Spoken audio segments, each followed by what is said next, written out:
comienza El Centinela, en Radio El Debate.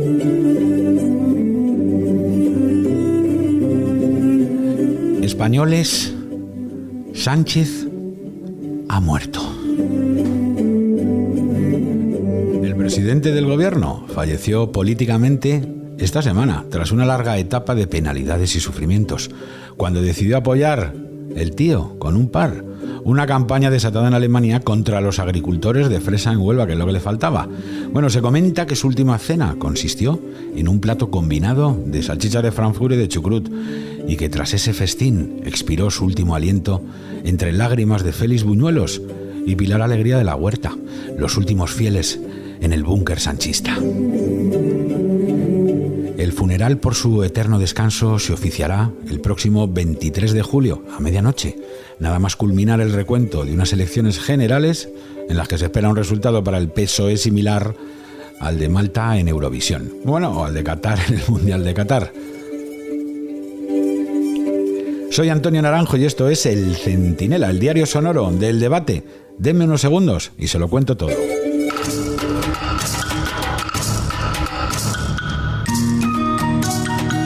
Bueno, miren, hace unos días se cumplió, como recordarán, el 5º aniversario de la moción de censura. Ese invento que se sacó Pedro Sánchez de la chistera, pues para que no lo echaran del PSOE, tras 2 derrotas históricas en 6 meses. Fue un truco después de aquel año de parálisis, de no es no, que es que no se había decidido otra cosa el hombre. A ver, Pedro, ¿qué quiere decir? No es no, que no, hombre, avanza, no es no. Bueno, hizo aquello con la ayuda de un juez amigo, pues para evitar que lo tiraran por la ventana tras ser paralizado el país 1 año y pico y lograr a cambio los 2 peores resultados del PSOE desde que se fundara. Un lustro después de aquello, que parece que fue ayer y no fue ayer, estamos en las mismas. Sánchez ha convocado estas elecciones, bueno, pues básicamente para que los damnificados del ERE, las víctimas del 28M dentro del Partido Socialista, no le ajustaran las cuentas. Y también para que Podemos, que se ha quedado con representación en Galapagar y en la Luna y poco más, no le destroce el gobierno, más todavía, ¿eh? Y para que Yolanda Díaz, que, ¡ay, Yolanda Díaz, ay, qué bien, todo chupi! Y que suene la sintonía de Heidi aquí, bueno, que es Pablo Iglesias con menos voces, no se le suba a la parra demasiado. Serán las 5ª elecciones generales de la era Sánchez, que además ha traído el tío 4 mociones de censura, vean, el listado es para llevarse las manos a la cabeza. Una investidura fallida, un adelanto electoral en la Comunidad de Madrid, un confinamiento inconstitucional, una pandemia con más mortalidad que en casi toda Europa, un hundimiento del Producto Interior Bruto sin precedentes, la peor tasa de paro del continente, una subida fiscal confiscatoria y la mayor pérdida de poder adquisitivo de toda la OCDE. Vamos, que a ti te preguntan, ¿Sánchez o el caos? Y respondes, el caos. Venga, pues lo mejoramos, ¿Sánchez o el demonio? Y dices, no, uy, ¿dónde va a parar el demonio? Miren, además de ese balance, que también incluye que es que no se dejaba nada este hombre, es como una termita, el asalto a todas las instituciones para poner a un Tezanos hasta en correos, un Tezanos aquí, un Tezanos en el CIS, un Tezanos en Radio Televisión, en fin, en todos los lados. También lo puso en correos, que tiene allí, ya saben, a un amigo que era su jefe de gabinete en el Partido Socialista, y aunque no sabe ni pegar un sello, pues ahí está, al frente de la institución. El caso es que Sánchez, con todo eso, pues ha hecho retroceder los estándares democráticos de España, yo creo que a niveles más propios de Corea del Norte que de Occidente. Para que se hagan una idea, acumula resoluciones en contra de transparencia por su opacidad. Le ha reprendido la Audiencia Nacional. Ha puesto a socialistas en el Tribunal Constitucional, la Fiscalía General, el CIS, Radio Televisión Española, paradores del Estado, bueno, donde ha podido. Ha intentado degradar al rey con una ley de la corona, ya no se habla de ella, pero acuérdense que era como una especie de cinturón de castidad para Felipe VI. No te muevas que te doy en la corona. Luego declinó, pero ahí estuvo a punto. Ha reformado además leyes para ponerlas al servicio de los sediciosos, los malversadores, los ocupas, los agresores sexuales, en fin, toda esta gente de bien, ¿no?, que pulula por España. Y ha alimentado además el señalamiento público, pues, de periodistas, empresarios, rivales, jueces y medios de comunicación. Claro, es que este señor que convierte a Kim Jong-un en Teresa de Calcuta, en una hermanita de la caridad, quiere dar ahora lecciones de democracia y transparencia. O sea, Es que es como si Jack el Destripador se pone a dar lecciones de cirugía. Bueno, pues eso hace este con la democracia y propone a Feijóo 6 debates 6 de la ganadería de Tezanos en las 6 semanas que quedan de aquí hasta el 23 de julio. Es el doctor Sánchez, el doctor Sánchez, con la tesis plagiada. Pero bueno, doctor Sánchez en todo caso, y Mr. Hyde, las dos caras. Miren cómo suena este hombre los días pares y cómo suenan los impares. Cada semana se celebre un debate cara a cara entre los dos principales candidatos a la presidencia del Gobierno en los principales medios de comunicación. Y ese poder, el poder del dinero, pues tiene sus terminales. Usted como yo, pues se desayuna leyendo la prensa madrileña. No ponemos condiciones, salvo una moderación neutral y unas reglas de respeto. Porque el presidente del Gobierno, señor Rajoy, tiene que ser una persona decente, y usted no lo es. Estoy dispuesto y deseoso de contrastar con el candidato del Partido Popular sus visiones y sus proyectos, cara a cara. Es que usted no olvida quién le puso ahí, las grandes empresas energéticas, las grandes corporaciones de este país. Lo haríamos en los 6 principales medios de comunicación. Pero estos son los cenáculos de Madrid, de los señores con puros que se juntan. Te habla un hombre malo de la pradera, pecador. Hasta luego, Lucas. Se nos escapa ahí chiquito de la caza, es lo mejor, la verdad, keep it Andy more, porque es que oyes a Pedro Sánchez un día y le oyes al día contrario y es la persona que mejor se lleva a la contraria y se desmonta a sí mismo. Es que hay que ser un poco chulo, ¿eh? Él quiere parecer Kennedy, claro, en esto de los 6 debates, pues debatiendo con Nixon. Pero en realidad, ¿saben a quién recuerdan? A Apolo desafiando a Rocky Balboa, en plan, ¿qué pasa, tronco, que te voy a partir las piernas? Un patata como tú me aguanta 15 asaltos. Levántate de esa silla, imbécil, que acabemos esto de una vez. No te muevas. Puedo vencer a ese palurdo donde quiera y cuando quiera. Donde quiera y cuando quiera. ¿Estás sordo, amigo? Te repito que donde quieras y cuando quieras. Bueno, ya ven que, vamos, es que Sánchez solo es un gran demócrata cuando está el hombre desesperado. Sería maravilloso que un presidente reformara la ley para regular los debates electorales y hacerlos obligatorios. Eso es lo que habría que hacer, una reforma para que ellos no puedan elegir y que los derechos de los ciudadanos se cumplieran, gobernara quien gobernara. Pero este que tenemos no ha sido ningún ejemplo. Se ha ausentado de sesiones de control. Ha cerrado el Parlamento. Solo da entrevistas de estas en plan masaje con final feliz a los medios de la brunete sanchista. No admite ruedas de prensa con preguntas. ¿Y ahora quiere 6 debates en 6 semanas a solas con Feijóo? ¿El que no quiere que gobierne la lista más votada sí quiere debates bipartidistas? Vamos, lo que este hombre necesita es ir a First Date, allí con el Sobera, ¿no? Que allí es donde te pueden poner 6 citas, pirata. Pero mire, presidente, para que no se quede con ganas, le propongo yo 6 debates desde aquí, desde el Centinela del Debate. El primero, con los agricultores de Huelva. Luego, con los inquilinos ocupados. Luego, con la redacción del Debate, uno de esos medios de la prensa madrileña, de los cenáculos, que seguro que le van a hacer preguntas muy interesantes todos los compañeros de la redacción. Con las víctimas de ETA y del sí es sí, que también son unas cuantas. Con vascos y catalanes, constitucionalistas y con los autónomos. ¿Nos acepta estos 6? Se me ocurre alguna más, ¿eh? Con los de, no sé, los pacientes de ELA, que han quedado colgados. Con los saharauis, con los ceutíes, con los melillenses. El caso es que todo esto son bombas de humo para intentar esconder que el PSOE y la izquierda en general se están quedando como las casas ocupadas por una turba de descerebrados en Barcelona. Y que mientras se hunde el Titanic, la tripulación socialista de Podemos y de Sumar, pues están a palos entre ellos. Y que la gran esperanza, Yolanda Díaz, no es más que Pablo Iglesias mejor peinada.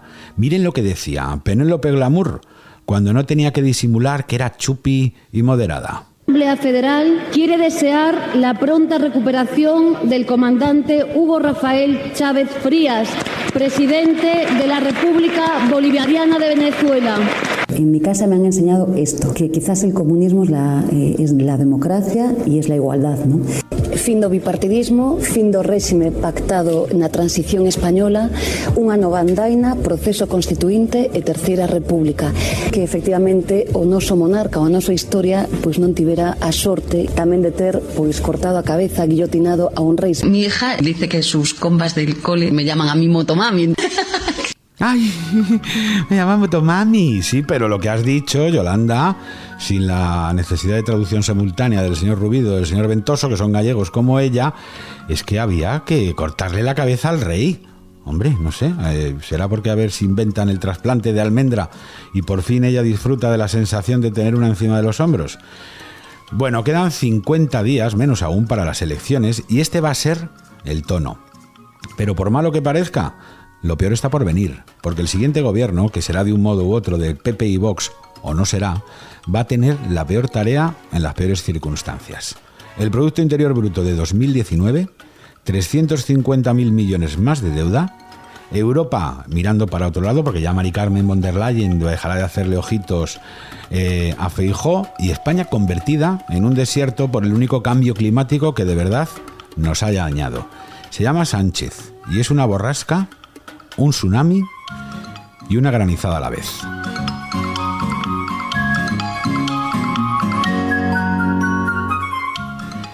Y ahora vamos con más cosas de la semana en el debate en este resumen que nos trae Belén Montes.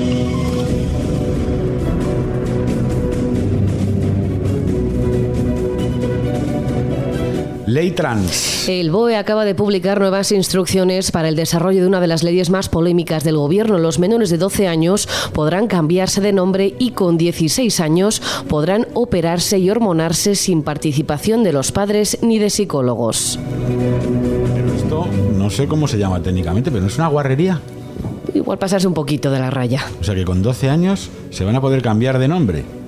Bueno, igual se ponen Spiderman, que es lo que ven los niños de esa edad, digo yo.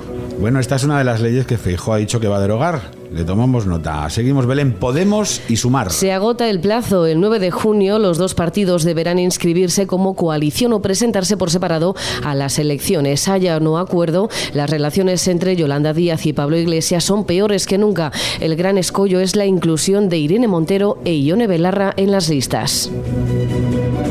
Nos da un poquito de pena Irene Montero. En fin, con todo lo que ha mandado esta mujer. Y ahora que no te adjunto, que no te dejo un hueco, que no, en fin. María Gámez. Crece la polémica con la exdirectora de la Guardia Civil tras conocerse por el debate que disponía de una quinta propiedad inmobiliaria detectada por la UDEF. Su marido fue hombre clave en la trama de los ERE, el mayor desvío de fondos públicos de la historia, con epicentro en el PSOE andaluz. ¿Tú sabes, Belén, cómo llaman a María Gámez en Málaga? Sorpréndeme, Antonio.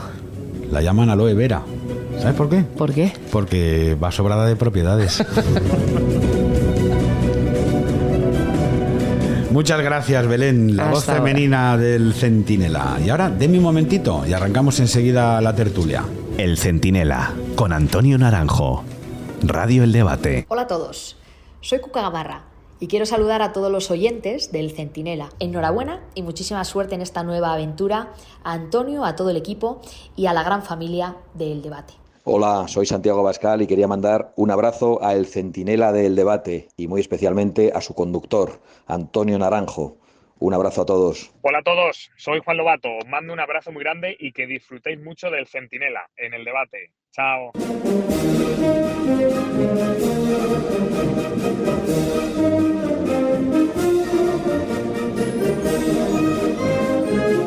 Arrancamos tiempo de tertulia en el Centinela del Debate. Antes de nada, señor director Víctor Rubido nos va a tener que explicar de qué va esta sintonía, porque dan ganas de invadir Polonia. No, hombre, no, como todo lo contrario. Con esta sintonía lo único que se hace es disfrutar de la hermosa y variada costa española. Esta es una de las grandes marchas de la Marina Española, ganando Barlovento, el maestoso tuyo, y que efectivamente es un clásico de la Armada Española, de la Marina, pero al mismo tiempo es tan bonita que fue utilizada también por las armadas de otros muchos países, por ejemplo la de Estados Unidos. Hay lo que se llama la marcha de almirantes, sí. Que son distintas, que es cuando entra el almirante en un determinado barco, en una determinada base naval, suena la marcha de almirantes. Que un pajarito me contó a mí que usted es soldado distinguido. No, perdona, marinero distinguido. Marinero distinguido. Marinero distinguido. Y no de agua dulce. No, de agua salada. De agua salada. Sí. Ahora, yo siempre que pisé un barco fue de visita. Y no se mareó. No, para nada. También nos acompaña, voy de aquí de un lado para otro, don Ramón Pérez Maura, director de opinión del Debate. Don Antonio, encantado de estar aquí. Usted también ha saltado, conquistado o no sé, defendido las fronteras de España. Yo no he defendido nada porque yo fui inútil para el servicio en la mili, inútil de entrada, o sea que no pasé ni un día en servicio militar. Ahora sí he navegado mucho. Yo soy de Santander y he pasado toda mi adolescencia regateando los fines de semana en Optimis primero y en Snipe después. Fui campeón del norte de España de Optimis, se me ha olvidado. Y no sé lo que es, pero suena fenomenal. Optimis es un barco. Es un barco para niños menores de hasta 15 años. Entonces, por lo menos era hasta 15 años, no sé si hoy en día lo sigue siendo.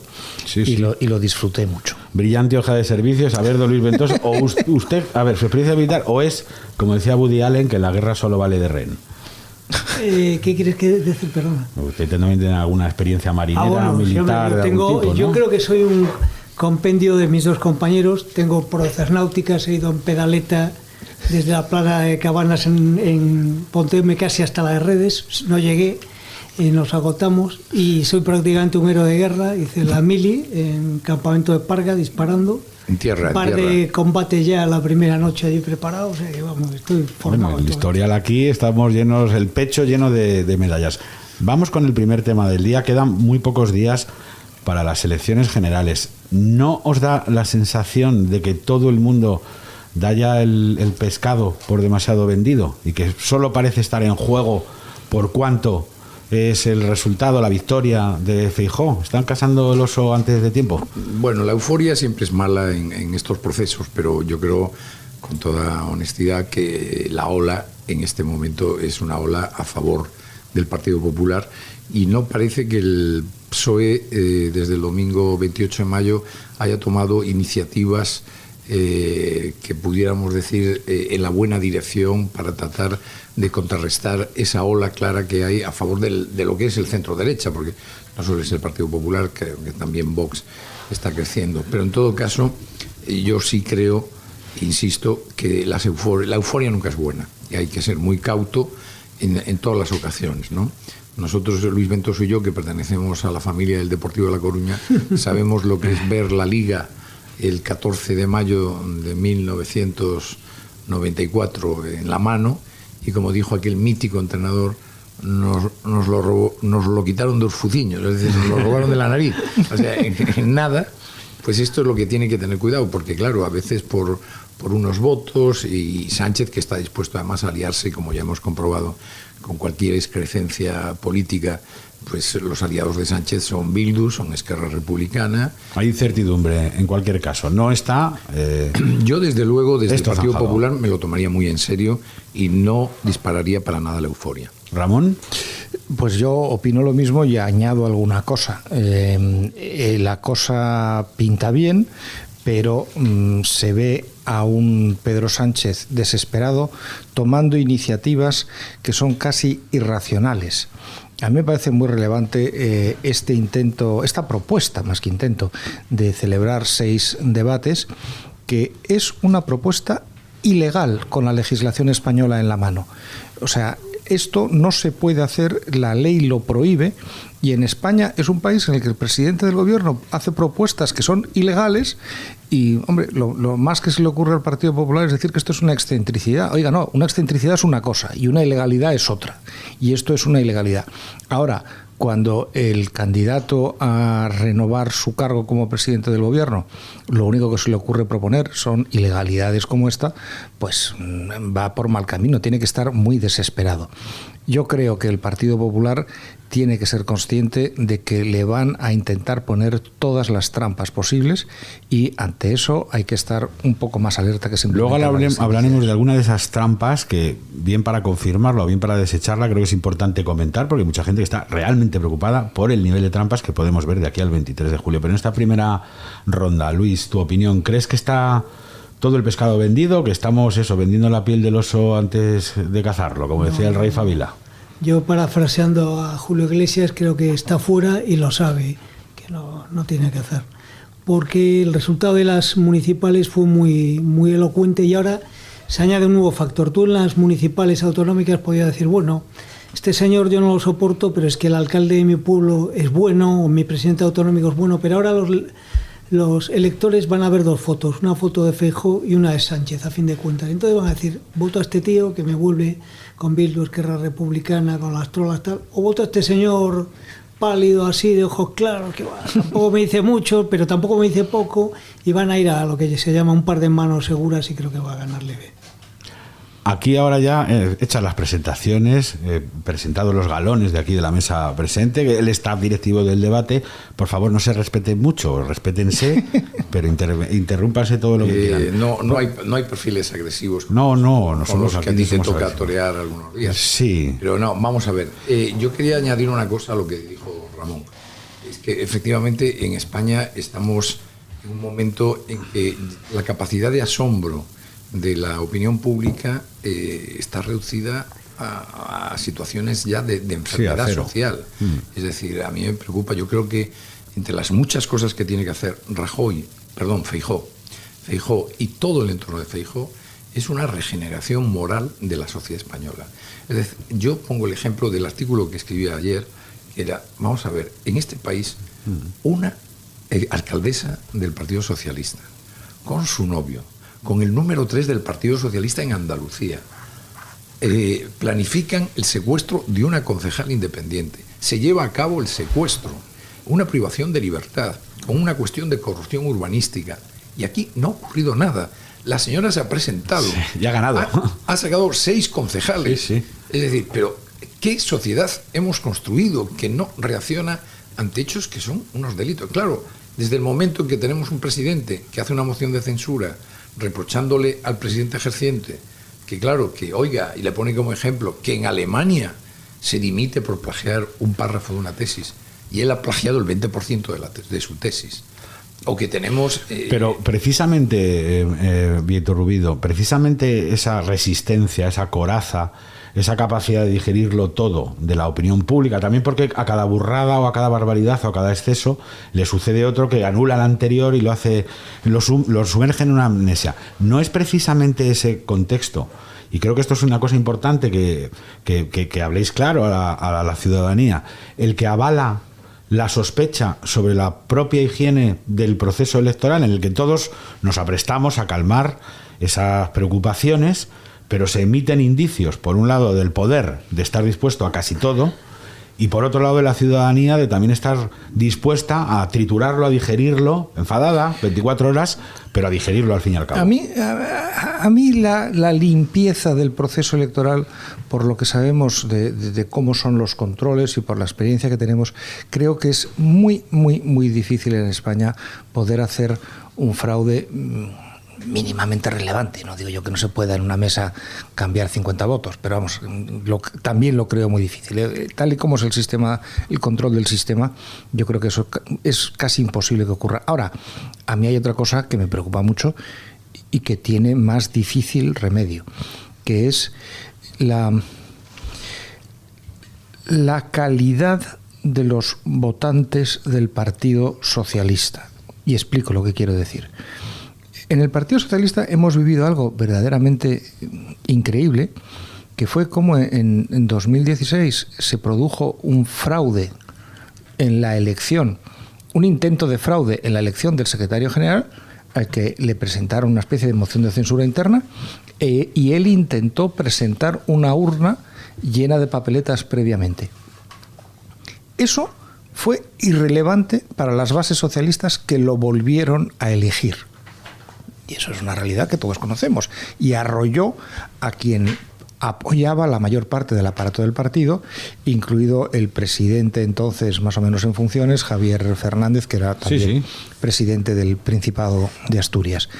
Bueno, mi esperanza para que se pueda renovar el PSOE y volver a ser un partido socialdemócrata clásico y no un partido radical como el que es ahora, que es un partido alineado pues con posiciones podemitas, absolutamente.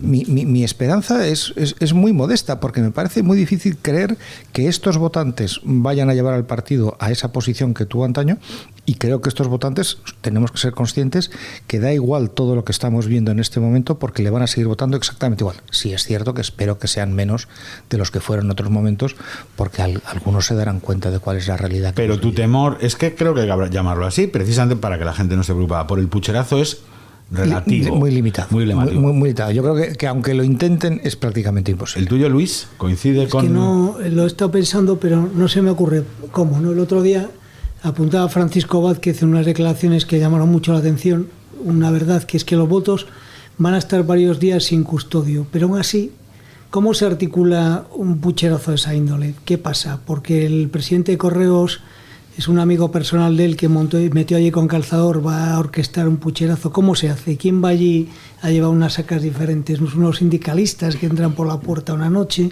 Es que no veo que España es un país que permita hacer algo así.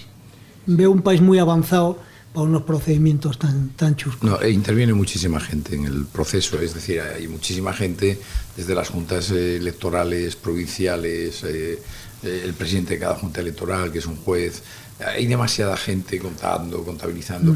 Es difícil. Estoy totalmente de acuerdo. Entonces, ¿cuál es vuestra teoría para haber puesto... Otra cosa es la fecha. Claro, la fecha sí que pero lo pregunto al revés. Si no es eso, ¿cuál es la intención de poner unas elecciones un 23 de julio? Que no vaya la gente a votar. Hay muchísimas razones. En primer lugar, hay un hecho histórico, y es que desde que hay elecciones libres, yo te diría desde el referéndum de la reforma política, que fue en diciembre del 76, hasta nuestros días, solamente hubo 2 elecciones en julio, que fueron las vascas y las gallegas, en el norte de España, donde la temperatura media es 22, 23 grados de media en el mes de julio, como consecuencia de que tenía que ser la convocatoria en época de pandemia. Entonces se alargó, tanto en el caso vasco como en el caso gallego. Es el único caso.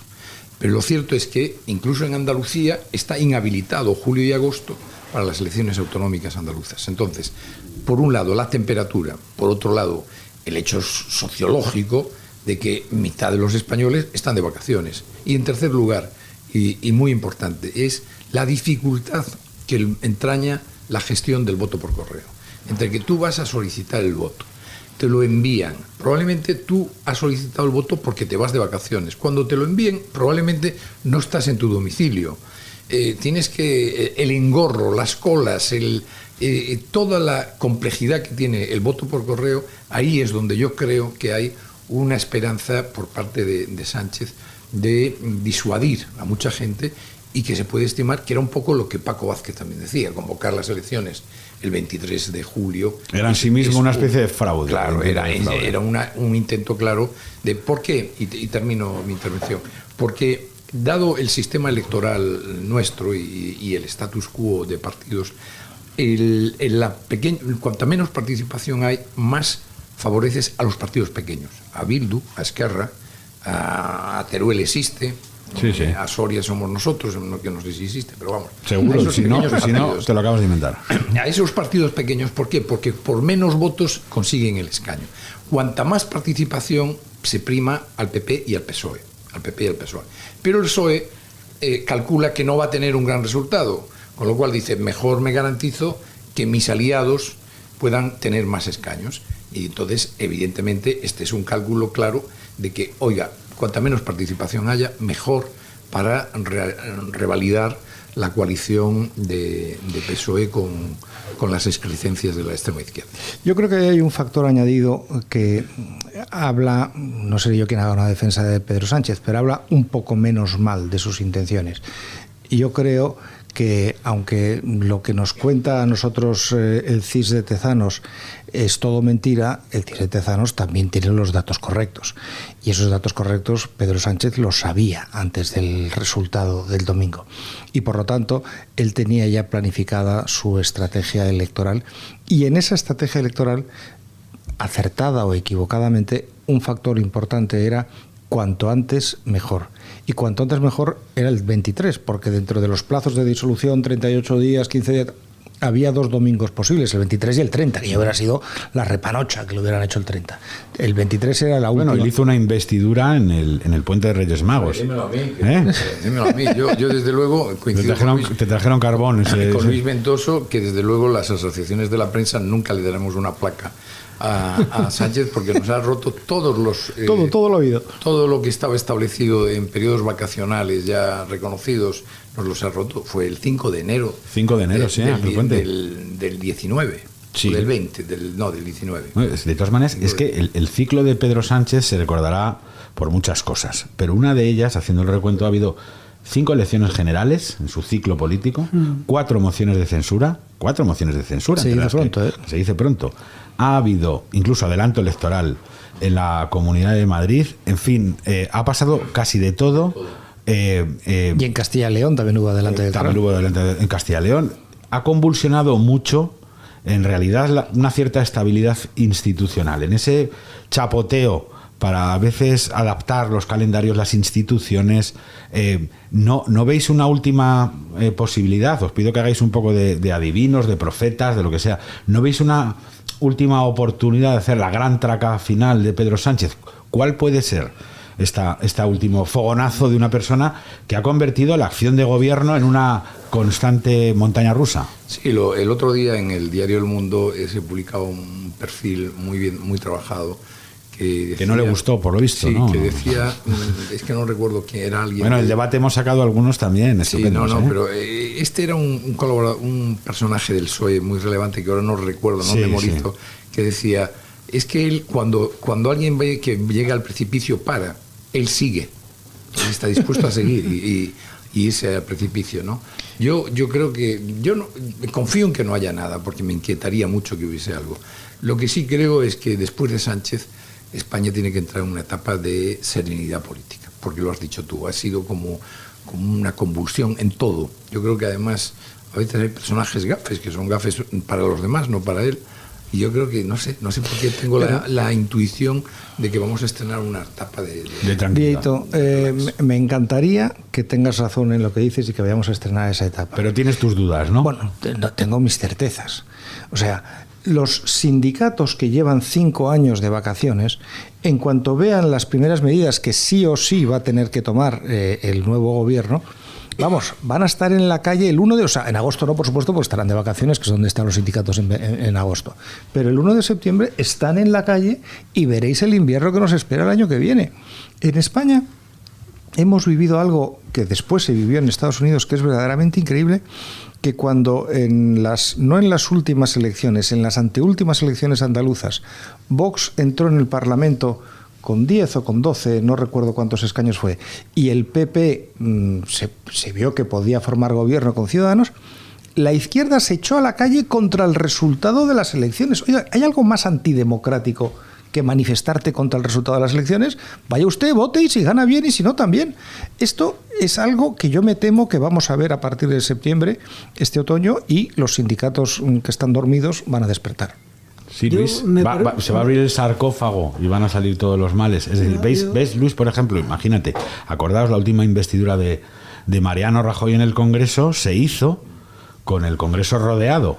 Sí, el manifiesto inicial era asalta el Congreso, luego ya se moderaron un poco y dijeron, hombre, que lo de asaltar queda feo, vamos simplemente a rodearlo. La investidura de Sánchez había sido en el 20, en enero del 20, el 5 de enero del 20. Sí, hubo ahí empezó todo dos elecciones generales en el 19 y entonces en enero del 20. Y efectivamente, pero ese tumulto lo vimos. ¿Percibes, Luis, que imagínate una eventual investidura de Alberto Núñez Feijóo repita y recupere esas escenas de asedio a un congreso, de las calles revolucionadas, bueno, de Pablo Iglesias o quien sustituya a Pablo Iglesias volviendo a intentar encabezar una respuesta a una revolución, una revuelta social?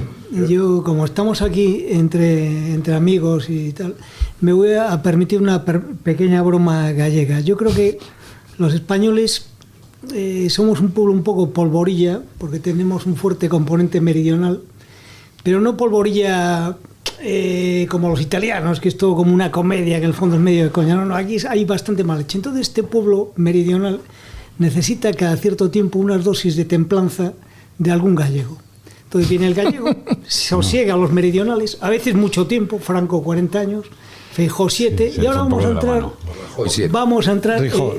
Rajoy, perdón. 7. Y ahora vamos a entrar de nuevo. 8. Vamos a entrar de nuevo en esa nevera. Vamos a estar en 8 años de Feijóo, porque Feijóo va a suceder lo mismo que en Galicia. Aquí es que en contra de lo que pensamos. Muchas veces nos dejamos llevar en redes sociales, por ejemplo, vemos cuánto barullo hay de aquí, de allá, tal, porque la gente que está fría y templada no barulla en las redes sociales, no opina ahí. Eso llama al engaño. Entonces, aquí se siguen ganando las elecciones en el centro. Yo quería sumarme a la tesis de Luis, porque yo recuerdo también las manifestaciones de la época de Rajoy.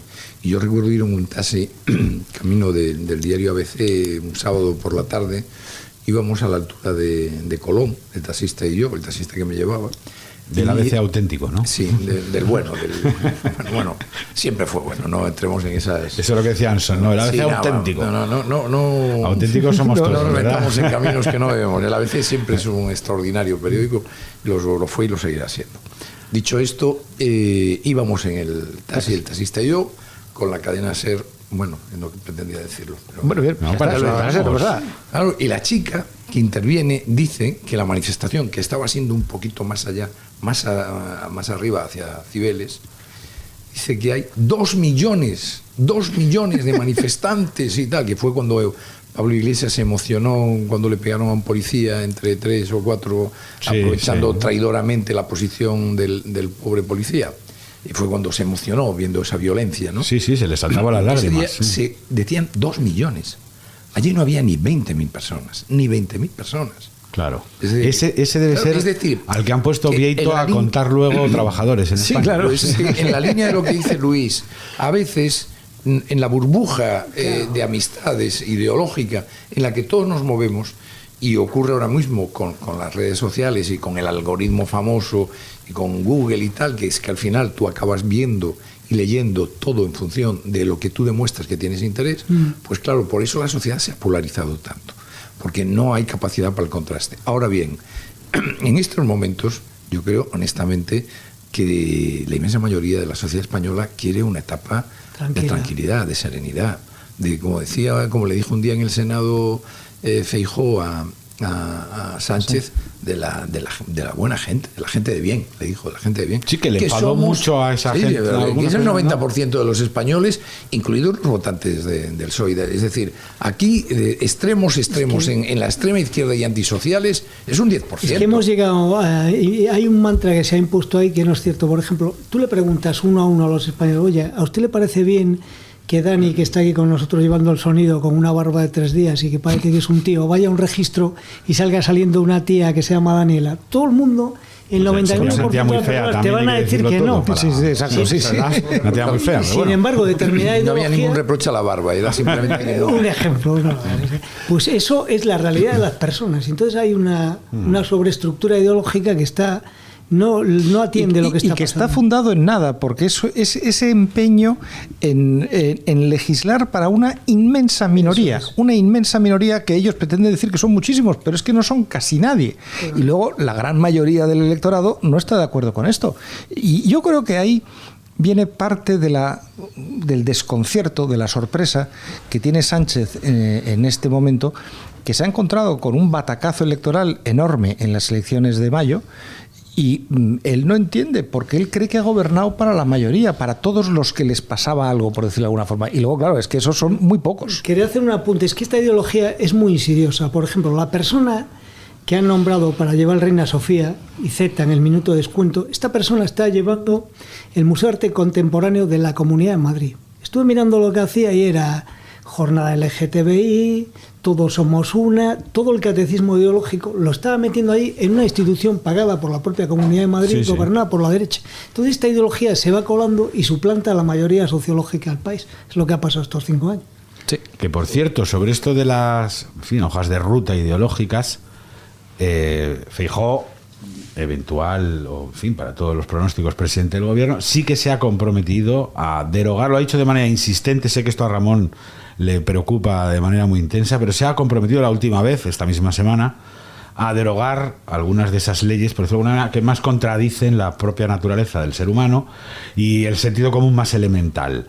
La pregunta que os hago, y luego hacemos una interrupción de unos momentos y seguimos con la tertulia, es: ¿Feijóo lo hará o sois de los que creéis, como muchos en ese espectro ideológico, que al final encontrará razones para decir, bueno, no corre tanta prisa, que estamos en lo importante? Yo creo que en el Partido Popular saben que una de las cosas que más costes tuvo para Mariano Rajoy en su espectro ideológico, en sus votantes naturales, fue el no haber tomado algunas medidas de este tipo.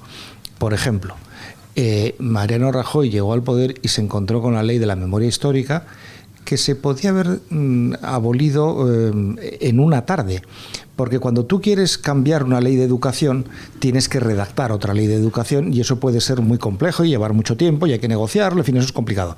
Pero Don Ramón, es que nos atropella el tiempo. Un sí o un no y luego seguimos desarrollándolo. ¿Lo hará Rajoy? Yo creo que sí. No, Luis, Rajoy no, Feijóo.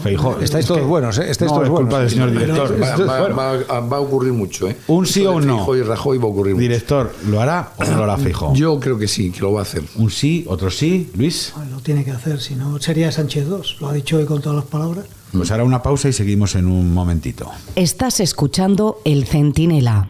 Buenos días, soy Esperanza Aguirre y quiero mandar un saludo.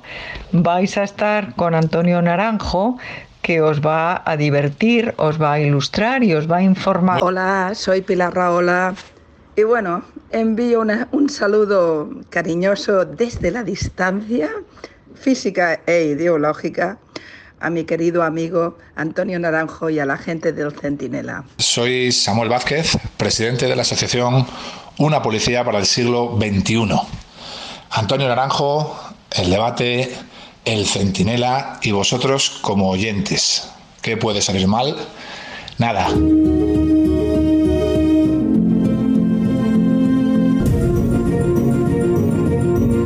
Seguimos aquí en El Centinela, en El Debate. Seguimos en un momento con la tertulia, pero ahora tenemos que hacer un alto en el camino que decía el clásico para hacer el informe del debate. Hoy lo hacemos con Jorge Sanz, que le veo por aquí a mi derecha, y con Adolfo Garrido. En esta sección lo que vamos a intentar es desmenuzar e insistir en esos temas que marcan agenda en el debate, en esos temas que de alguna manera incluso más impactan en la agenda social, política y pública. ¿Con cuál te quedas tú, Jorge? Yo me quedo con la oferta de 6 debates que hizo Pedro Sánchez a Feijóo, que fue ha sido la última, bueno, vamos a decir la penúltima ocurrencia de Sánchez en esta precampaña infinita, y cómo va el relevo, el reemplazo, como lo quieras llamar, en la izquierda radical. Esas negociaciones con Podemos y Sumar. Ahora lo desarrollamos. Adolfo, ¿coincides con Jorge? Sí, ¿qué te sacas de la chistera si no?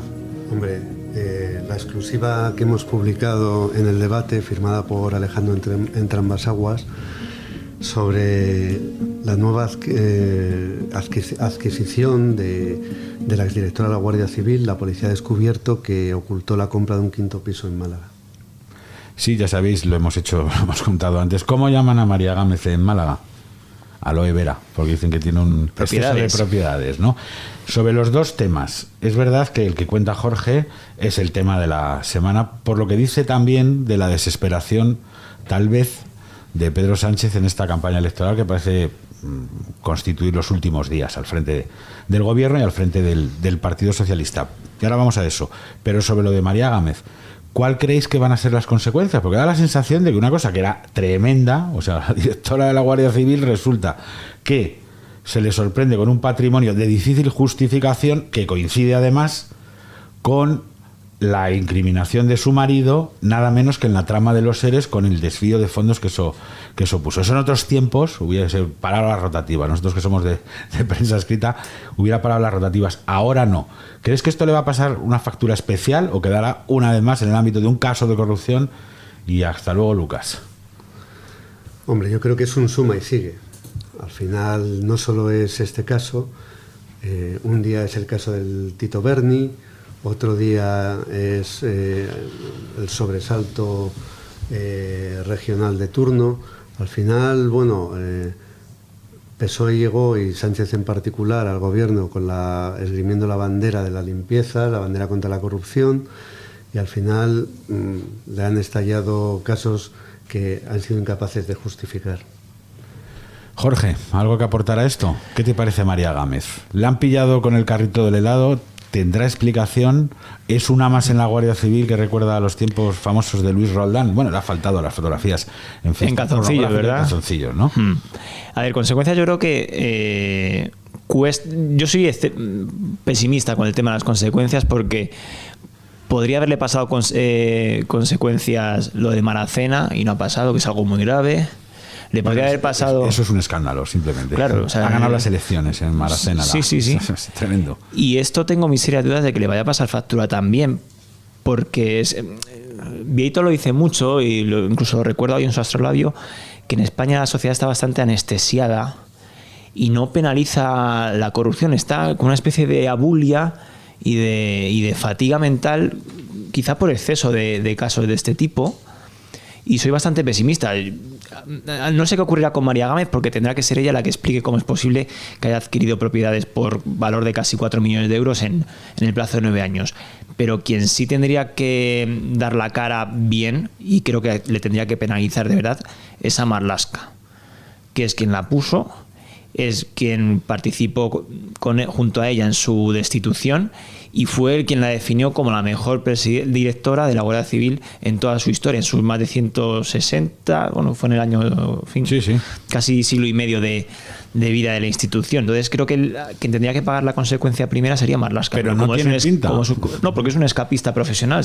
Acá a Marlaska, fíjate lo que dices, Jorge, o sea, a Marlaska se le acumula esto, o sea, nada menos que la directora de la Guardia Civil, sorprendida en un caso de presunta corrupción tremendo, pero es que le puedes añadir, desde el punto de vista político, responsable de la operación de Sánchez a favor de Bildu para trasladar de manera espuria etarras al País Vasco y acercarles a la libertad. Pero es que además te puedes ir a Melilla, La Valla, y aparece Marlaska. O sea, no hay nada que ofenda un poco a la inteligencia o a los sentidos en los que Marlaska no aparezca, y sin embargo ahí sigue el tío, hecho un pichi. Marlaska es como un junco, se dobla muchas veces porque tiene muchos frentes abiertos, pero nunca se termina de romper. Primero, por la propia naturaleza del gobierno, en el que no dimite nadie, y segundo, yo creo que por lo que recuerda muchas veces Vieito Rubido, que hay cierta abulia y cierta tolerancia a este tipo de corruptelas en la sociedad española. Tú, Adolfo, ¿le ves a Marlaska terminando su carrera política por en fin, necesidad después de las elecciones, o le ves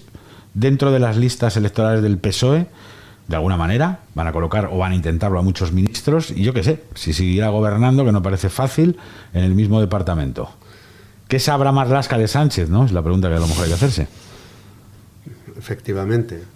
Sin embargo, Marlaska es probablemente el ministro más achicharrado de Pedro Sánchez. Ha soportado carros y carretas. Desde los tiempos de Delcy, el famoso caso Delcy, que parece que fue hace mucho tiempo, pero es que no fue hace tanto. Los acontecimientos van uno tras otro, pum, pum, pum, pum. Sí. Y al final lo que ocurre es que uno solapa a otro. Pero lo cierto es que Marlaska es uno de los ministros más quemados, con diferencia. Yo creo que futuro político no le queda ninguno. El mismo que a Pedro Sánchez, en cualquier caso. Hablabais también en la agenda del debate, de los debates de Pedro Sánchez y de Feijóo.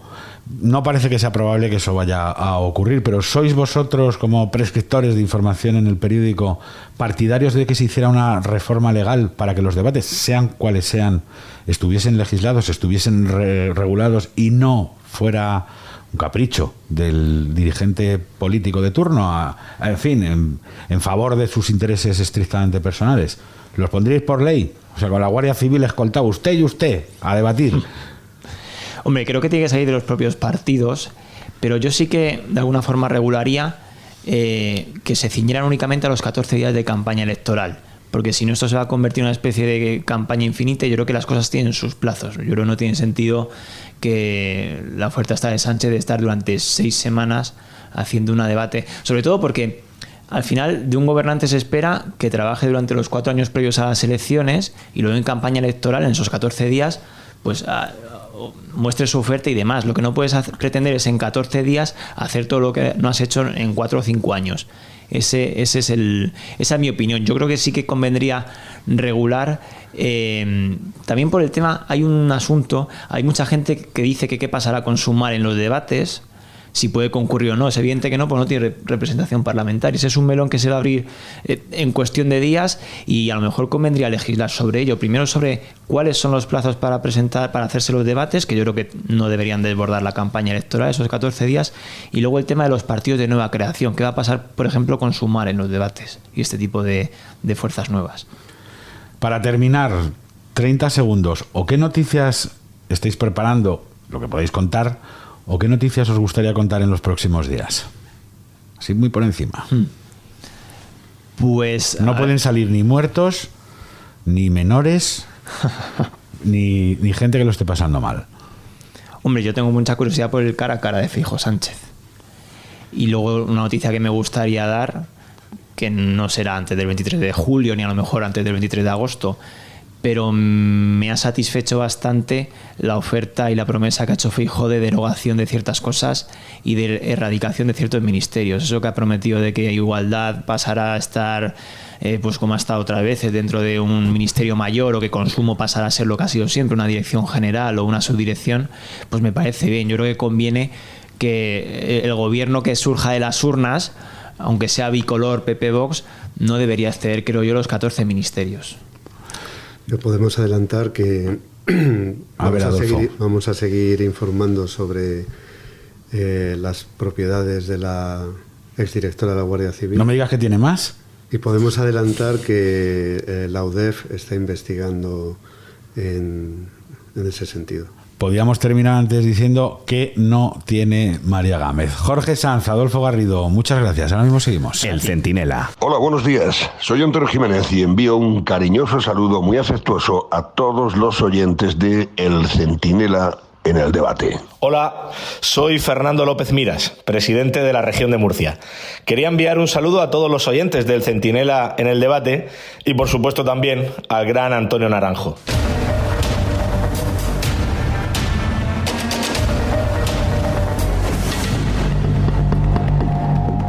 Bueno, a ver qué tenemos ahora por aquí en el menú, me parece.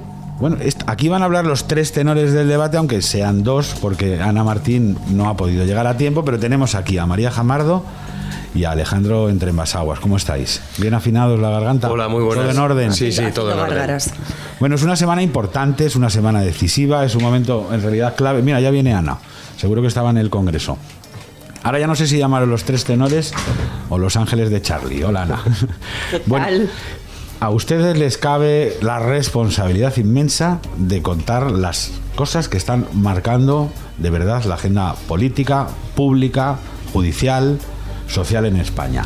Hay una cosa, Ana, empezamos por ti, aunque haya llegado la última, ya lo dijo la vida, ¿no? Los primeros, los últimos eran los primeros, que ha llamado mucho la atención, se ha comentado mucho hoy en general, y es eso que has contado, supongo que Sánchez no te invitará este verano a Marismillas, si es que se va, de que ya son plenamente conscientes en su propio equipo de que esto no tiene remedio. ¿Es así? ¿Tan tajante es? Bueno, yo creo que si quedaba alguna duda, el 28 de mayo se las ha despejado todas. El problema del PSOE a día de hoy se llama Pedro Sánchez. La imagen no suma, sino resta.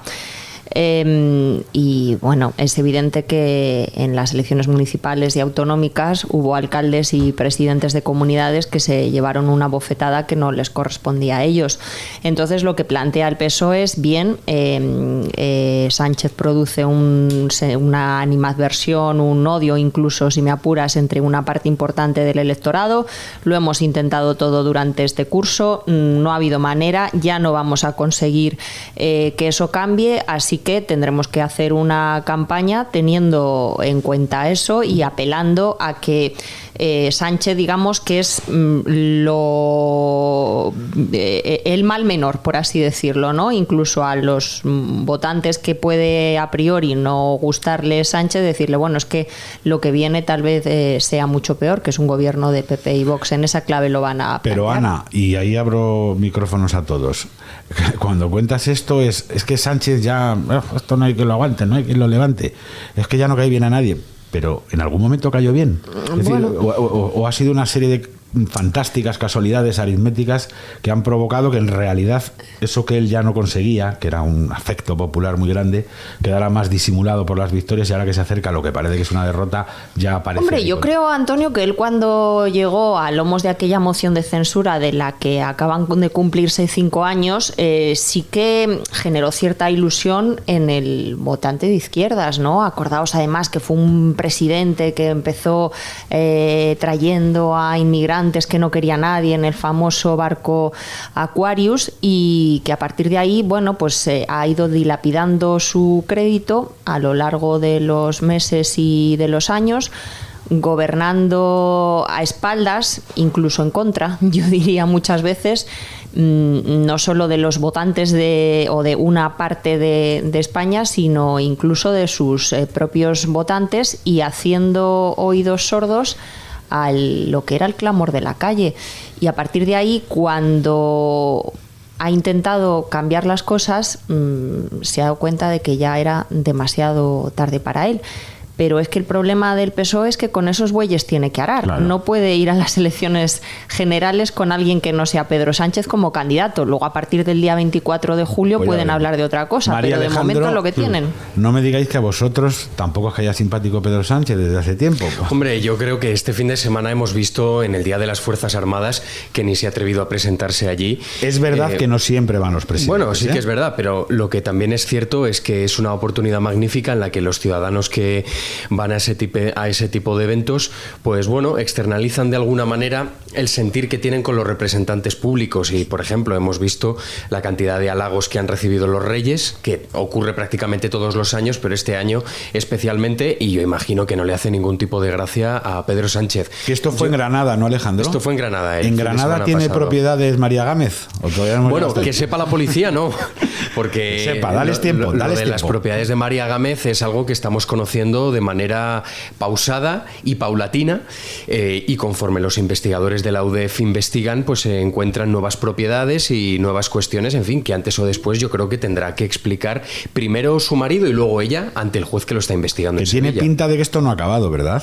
No, para nada. En este momento el juez que investiga el caso, que es el juez titular del Juzgado de Instrucción número 6 de Sevilla, ha pedido 2 informes, uno a la Policía Nacional y otro a la Agencia Tributaria, con respecto a todo el patrimonio y los ingresos económicos del marido de la exdirectora de la Guardia Civil, y en función de lo que llegue, pues hay altas posibilidades de que acabe siendo citada a la propia María Gámez. No sabemos si como testigo o como imputada. Pero tú muy bien tu investigación, pero ya, no, sí, un poco torpe, ¿no? O sea, es que a mí me suena esto muy años 80, cuando no tenían ningún tipo de cuidado y les acababan pillando con el carrito de la vez. No, es que pongo un piso a nombre de mi hijo, a nombre de mi marido, a mi nombre, lo pongo en el ático, que a lo mejor desde ahí abajo la UDEF ve menos, ¿no? Y al final es como muy cutre. Hombre, ¿no? Yo recuerdo la comparación que han estado haciendo algunos durante estos últimos meses con Luis Roldán. Sí que es cierto que en cantidades no se parece, porque Luis Roldán desfalcó muchísimo dinero, al cambio de pesetas muchos millones de euros, pero sí que es cierto que hay ciertos paralelismos. Es decir, Luis Roldán tenía un ingente patrimonio inmobiliario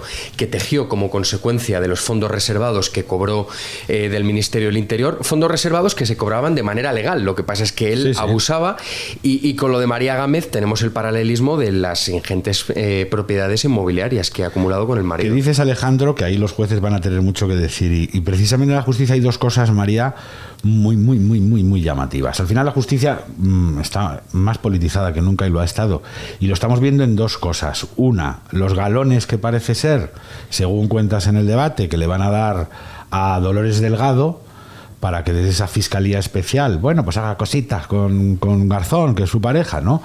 Y la segunda, el plenario, en el que algo van a tener que decir sobre la famosa ley de sí o el no es no, porque yo ya no me aclaro. ¿Qué crees que va a pasar aquí? Pues mira, os cuento 2 últimas horas o 2 primicias que puedo avanzar con respecto a la primera de las cuestiones, y es cómo los fiscales han movido ficha.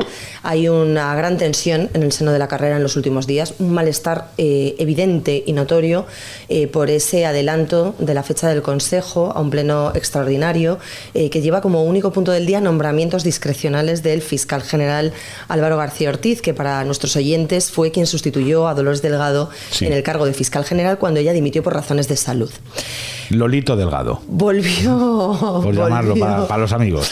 Volvió a la Audiencia Nacional, que es donde ella tiene su plaza, en la segunda categoría del escalafón de la carrera fiscal, y le buscaron una salida a medida tras la vacante que se generó en la Sala del Supremo de lo Militar, para que ocupase esa fiscalía y pudiese ascender al top, digamos, a la cúspide del escalafón en la primera, ¿no?, categoría como fiscal de sala.